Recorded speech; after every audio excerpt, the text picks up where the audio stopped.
রাতের ঘুম হারাম করে দেব। 21-এ দুই ভাইয়ের যদি রাতের ঘুম হারাম করতে পারি, আমার নাম শওকত মোল্লা।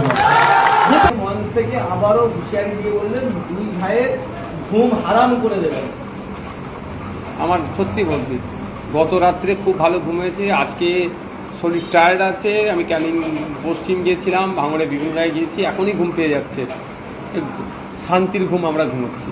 একটা কথা বলি, শওকত মোল্লা ডায়লগ দিলেও শওকত মোল্লা দলের নেত্রীর ঘুম কতটা ভালো হচ্ছে, কি আইসেট ফোবিয়াতে ভুগছে তারা, তাদেরকে জিজ্ঞাসা করবেন।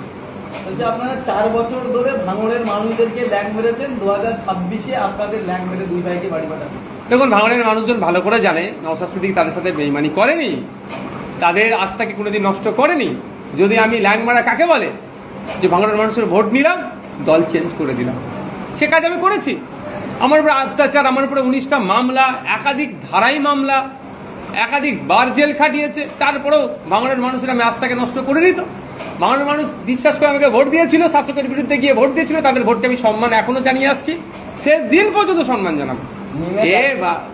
ব্যাপারটা হচ্ছে শওকত মোল্লা সাহেব আতঙ্কে আছে, তো আতঙ্কে কি বলছে না বলছে ওনার আর হুঁশ নেই। নিমের রাজ্য সভাপতি ইমরান সোলাঙ্কি বলছে আইএসএফের মিটিং মিছিলের লোক হচ্ছে না, তাই তারা আসাদুদ্দিন ওয়াইসির ছবি এবং নাম পোস্টার ব্যবহার করছে, কি বলবেন? না, আমরা এরকম কোনো জায়গায় ওনার নাম ছবি ব্যবহার করিনি। উনি যথেষ্ট একজন ন্যাশনাল লেভেল লিডার, আমরা যথেষ্ট তাকে সম্মান দিই, আমরা ওই ধরনের কোনো ব্যবহার করি না। অবাঞ্ছিত মন্তব্য হয়তো আক্রমণ ছাড়া কিছু না। তিনি এটাও বলছেন যে 26-এ নির্বাচনে আইএসএফ শক্ত ঘাঁটিতে তারা প্রার্থী দেবে এবং সমস্ত আসনেই তারা প্রার্থী দেবে, কি বলবেন? কে বারণ করেছে? ডেমোক্রেটিক কান্ট্রি, যেখানে ইচ্ছা যার ইচ্ছা প্রার্থী দেবে, এটা তো ডেমোক্রেসি। আমি তাকে টিভি ধরবো নাকি? এই কেন দিচ্ছ?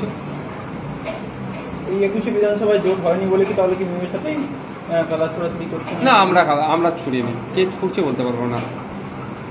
বলছি আজকে শওকত মোল্লা বলছে যে আমাকে চোর বলছে, আর তার আজকে বলছে তাকে আপনারা চোর বলাচ্ছেন নাকি চোরকে ভাড়া করে? কাজ খুঁজে পাইনি।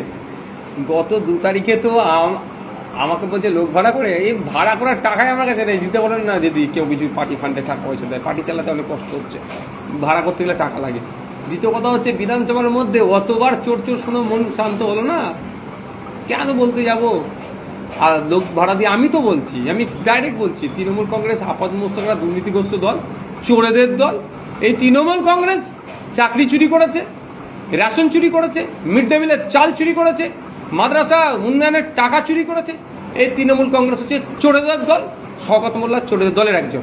আমি বলছি, লোককে দেখে আমি বলাতে যাবো, অত খারাপ সময় আমার আসেনি, আমি ডাইরেক্ট বলবো যা বলার।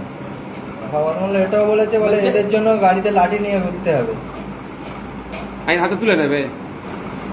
আইন বিচার ব্যবস্থা কি মান্যতা দেয় না? ভাবছে এখন সামনে পিছনে সিকিউরিটি আছে, দিদি দাদার হাত আছে, ভাবছে ধারাকে সরা মনে করছে নাকি? সব যোগ্য জবাব মানুষ গণতান্ত্রিক প্রক্রিয়ায় দেবে। বলছে আজকে 50,000 মিছিলের লোক দেখে ওদের হচ্ছে এবারে দিদিকে বলবো, এবারে হচ্ছে এটা তালাশিরি করতে। ওরা তো চোখে দেখতে পায় না, কানে শুনতে পাচ্ছে আওয়াজ। আমি তো পাঁচিল সিঁড়ির কথা বলেছিলাম, যারা পাঁচিল টপকাতে কৃতকার্য হবে তাদেরকে দেওয়া হোক, কারণ তৃণমূল কংগ্রেসের নেতারা তো সিডি সিবিআইকে দেখলি পাঁচিল টপকায়। বেচারি জীবন কৃষ্ণ সহ পাঁচিল টপকাতে পারেনি, ওই জন্য পাঁচিল সিঁড়ির প্রকল্পের কথা বলেছিলাম। 50,000 লোক কতটা জায়গায় ধরে, কতটা হয়, একটা লোক দাঁড়াতে গেলে কত স্কোয়ার ফিট জায়গা নেয়, একটা লোক বসলে কত স্কোয়ার ফিট জায়গা নেয়, সরকার সাহেব জানেন কি? যদি না জানে, হিসাব আমি জানিয়ে দেবো, তারপরে বলতে বলবো। তবে আমি সারাদিন তো ভাঙড়ে ঘুরলাম, সেকেন্ড হাফে দেখলাম ভাঙড়ে কোথা থেকে 50,000, ওনার কথা অনুযায়ী আমি ধরে নিচ্ছি 5,000 পুরা 50,000 করে, যে কোথা থেকে লোক এসছে না আসছে আমরা ভালো করে জানি।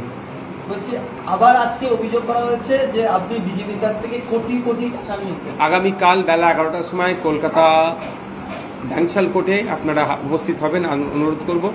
শওকত মোল্লা সাহেব আর শওকত মোল্লা সাহেবের এক শুভাকাঙ্ক্ষী যিনি আছেন, তার বিরুদ্ধে মানহানি মামলা আমার নামে অভিযোগ করেছে না, আগামীকাল 11টার সময় আপনারা কলকাতা ড্যাংশাল কোর্টে আসবেন। তিনি আরো বলেছেন যে আব্বাস সিদ্দিক অর্থাৎ আপনার বড় ভাই, তিনি যেখানেই দাঁড়াবেন মমতা বন্দ্যোপাধ্যায়কে তিনি বলছেন